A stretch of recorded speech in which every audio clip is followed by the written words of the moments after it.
Welcome to the Excited Bull Book Talk. I'm Kim, and I'm coming to you from Norman, Oklahoma, where I live with my fiance Jason, our 3 dogs, and a bunch of family. Thank you for joining me for this episode, and if you like this episode and you want to see more, like and subscribe down below.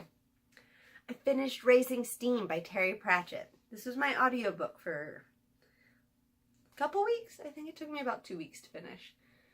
While I was doing some research for my episode today, I came across the information that I didn't know when I started this book, which was that this was the last book published by Terry Pratchett before his death in 2015, which was kind of nice. Like, it kind of made my heart happy that I read it and listened to it. Alright, we'll get into some story now, so if you haven't read the book yet and you don't want anything spoiled, come back later.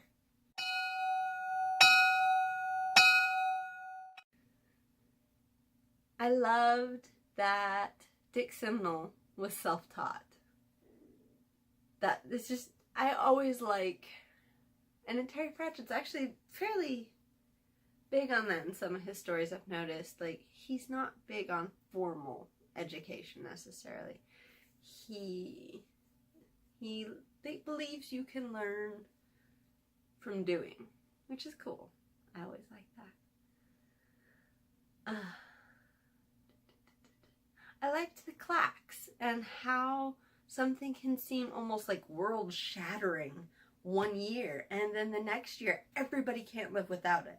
Cell phones. I'm filming this today on a cell phone, which, you know, not that long ago. Like, I'm about to be 30, and there was definitely a time in my life where people thought nobody would carry cell phones. That was only for like weird business people who were work obsessed. Like, nobody else was going to carry cell phones. They weren't going to take off. It was silly. Now I have my notes on a laptop and I am filming this on my cell phone. And, you know, the world just changes so quickly. And it was really fun to see that in a fictional world. I enjoyed it. You know, they had the clocks, they had the locomotive, and you just got to see this huge shift in Ankh-Morpork and Discworld in general. It was really good. Some of the character names were, he's probably been in other stories, much like, I'm drawing a blank, the detective, Vimes. He has been in other stories. I think Snuff was one of the ones I read recently of hit that was mostly about him. But Moist von Litwig. I have at least one friend who despises the word moist, and I was just cracking up. But she also loves gnomes, so when I got to the part where they meet when Moist meets the gnomes, it was like this perfect clash of something she loves and something she hates, and I was like, oh, that's funny. And it's kind of a risk to name a main character for a book Moist, since there are a great number of people who hate that word.